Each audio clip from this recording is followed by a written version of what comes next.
Pesta Keluarga Kudus, Yesus, Maria, dan Yusuf. Saudara dan saudari yang terkasih, minggu ini merupakan suatu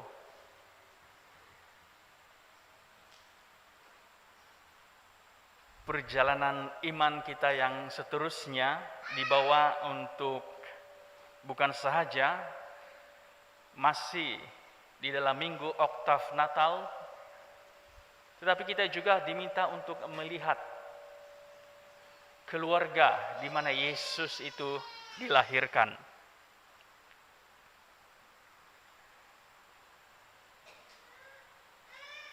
Kelahiran Yesus, saudara dan saudari yang kita rayakan, membawa kita untuk lebih mendalami akan maksud mengapa dia harus lahir. Selain daripada nubuat para nabi yang kita dengar di dalam setiap pewartaan sepanjang minggu Advent, sehinggalah kepada perayaan Natal, saya pasti kita semua mampu untuk lebih mendalami, lebih memahami inti atau maksud mengapa Yesus datang ke dunia menjadi manusia, menjadi seperti kita. Hari ini kita melihat keluarga di mana Yesus dilahirkan. Yesus, Maria, dan Yusuf. Mengapa kita merayakan perayaan ini, saudara dan saudari, selepas perayaan Natal? Saya pasti gereja telah menyusun liturgi ataupun kalender liturgi gereja kita untuk mahu kita melihat perjalanan hidup Yesus itu sendiri, yang mana membawa kita untuk lebih merenung kehidupan pribadinya sebagai manusia, yang dia juga lahir di dalam sebuah keluarga. Dan kelahiran Yesus di dalam sebuah keluarga itu mampu kita untuk lebih fahami rangka jalan penyelamatan Allah itu yang akan bekerja di dalam sebuah keluarga. Kita melihat di dalam keluarga kita masing-masing. Sebagaimana dengan keluarga Yesus, Maria, dan Yusuf, keluarga kudus ini, mereka juga tidak lari daripada cabaran-cabaran hidup mereka. Mereka juga menghadapi situasi-situasi yang benar-benar mencabar. Pada awalnya, kita sudah mendengar dari pihak ataupun di dalam pribadi Bonda Maria, apabila malaikat Gabriel mengabarkan tentang kelahiran Yesus, tentang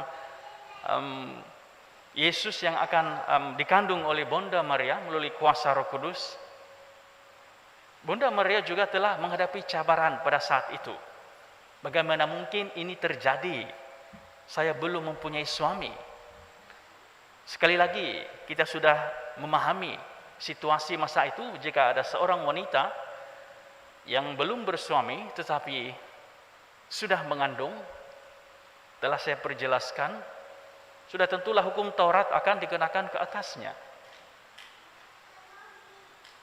Dan apabila mereka datang ke Bethlehem untuk mendaftarkan keluarga mereka itu, Yesus lahir di sana dan dia tidak mempunyai tempat untuk dilahirkan.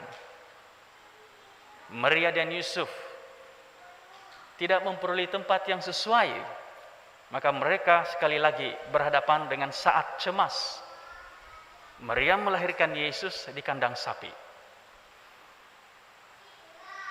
Dan selepas itu, saudara dan saudari, pada hari ini, pada minggu ini, kita mendengar bagaimana mereka merasa satu lagi cabaran di dalam hidup keluarga mereka, apabila Yesus hilang. Mereka menyangkakan Yesus itu bersama-sama dengan kumpulan seperjalanan mereka. Mereka kembali ke Yerusalem terus mencari dia. Dan sudah pastilah ibu bapa akan merasa cemas apabila kehilangan anak dan mereka menemukannya di bait Allah. Pada 28 hari bulan, saudara dan saudari, kita akan merayakan pesta kanak-kanak kudus. Apabila Herodes mengetahui bahwa ada bayi yang lahir yang akan menjadi raja kepada bangsa di situ, dia beranggapan bahwa Yesus akan menjadi raja dan mengambil taktanya. Maka Herodes mengambil keputusan untuk membunuh semua anak laki-laki yang dianggarkan, yang dilihat seumur dengan Yesus, karena dia tidak mampu mencari Yesus yang telah dibawa oleh Yusuf dan Maria ke Mesir. Saudara dan saudari, kalau kita berhadapan dengan saat ini, ada pemerintah yang mau membunuh anak kamu, sudah tentulah kita akan merasa sangat takut. Jadi cabaran-cabaran seperti ini, saudara dan saudari, juga akan terjadi di dalam kehidupan keluarga kita masing-masing. Kita akan melihat pelbagai cabaran, kita akan melihat situasi-situasi mencemaskan, situasi-situasi yang membuatkan kita sangat kecewa, mungkin sangat sedih, mungkin kita sangat marah, mungkin kita terlalu ketakutan, dan sebagainya, bermacam-macam. Yesus yang menjadi manusia, saudara dan saudari, telah menunjukkan kepada kita bahwa perjalanan hidupnya juga yang sebagai manusia itu akan menghadapi cabaran-cabaran. Dan akhirnya kita tahu dia ditangkap, diseksa, dan disalibkan. Perjalanan hidup Kristen, keluarga Kristen, saudara dan saudari, tidak akan lari daripada cabaran-cabaran duniawi. Namun hari ini kita mau menumpukan bagaimanakah hidup sebuah keluarga Kristen itu.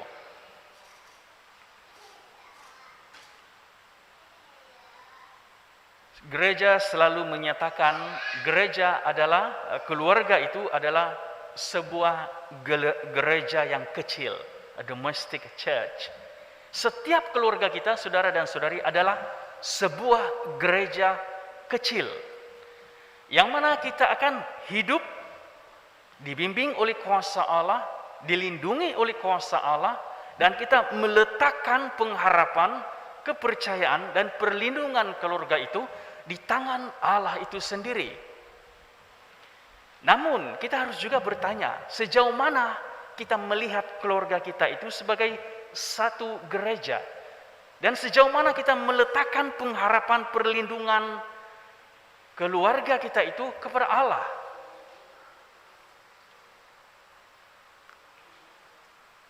Tidak ada keluarga yang sempurna, karena kita tidak sempurna. Namun melalui ketidaksempurnaan itu, saudara dan saudari,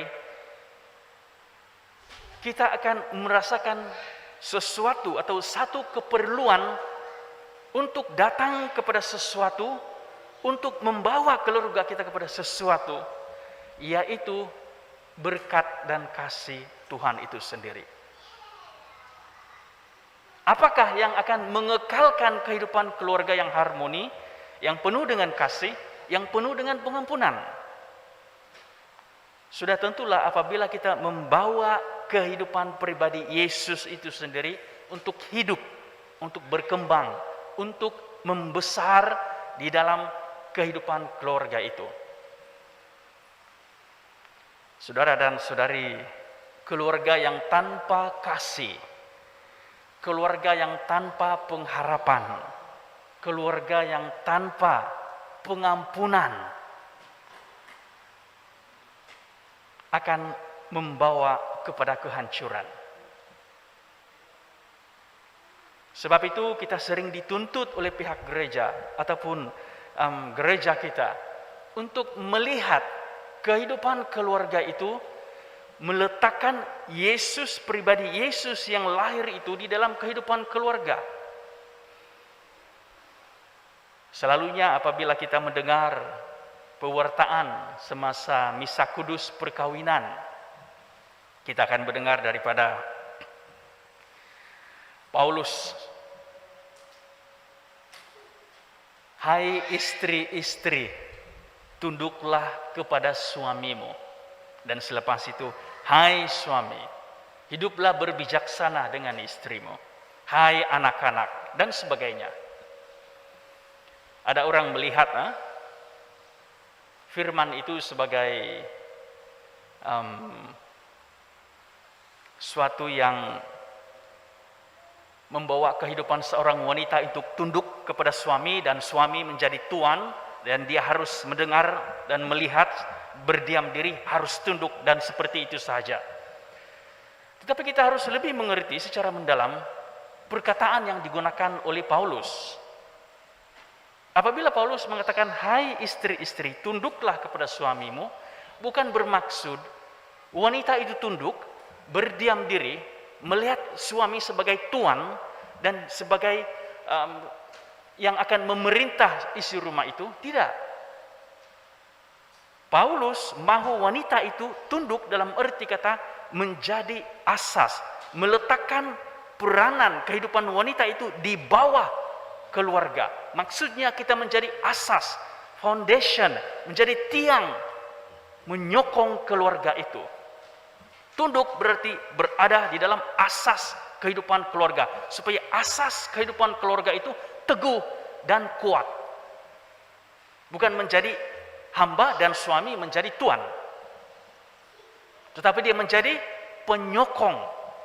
Kita pasti rumah yang tidak mempunyai sokongan atau tiang yang baik, asas, foundation itu yang tidak kuat, pasti akan roboh. Demikian juga keluarga. Wanita berperanan untuk menjadi asas yang kuat, berperanan menjadi satu asas yang menyokong, menjadi tiang utama kepada kehidupan keluarga.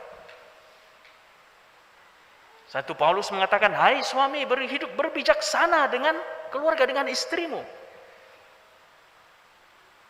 Kita melihat suami sebagai ketua keluarga, dan dia harus menggunakan kebijaksanaannya untuk hidup berbijaksana dengan keluarga. Dan dari manakah kebijaksanaan itu, saudara dan saudari?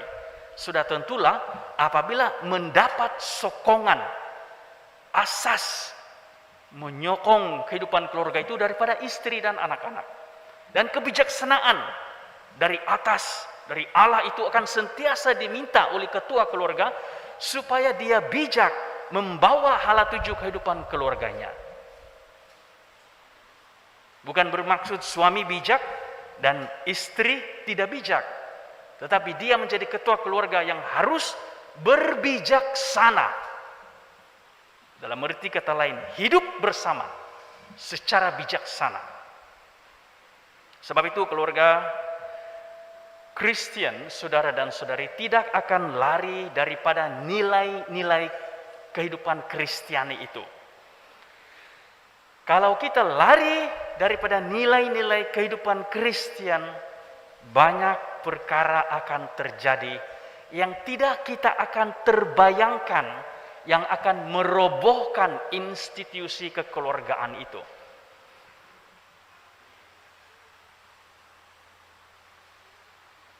Apabila kita bercakap tentang keluarga saudara dan saudari, kita diminta untuk melihat keluarga Yesus, Maria, dan Yusuf yang penuh dengan cabaran hidup mereka, tetapi mereka tetap teguh di dalam kehidupan keluarga kudus itu. Saudara dan saudari yang terkasih, mari kita sama-sama lihat di dalam kehidupan keluarga kita masing-masing. Zaman sekarang perkara yang paling sekali coba untuk menyerang kehidupan keluarga ialah tidak ada kesatuan perdamaian. Dan sukar untuk berkumpul bersama-sama, sukar untuk berkomunikasi. Mungkin suami dan istri hanya berkomunikasi di dalam bilik, selepas itu tidak ada lagi. Demikian juga anak-anak yang berkurung di dalam bilik, bermain game.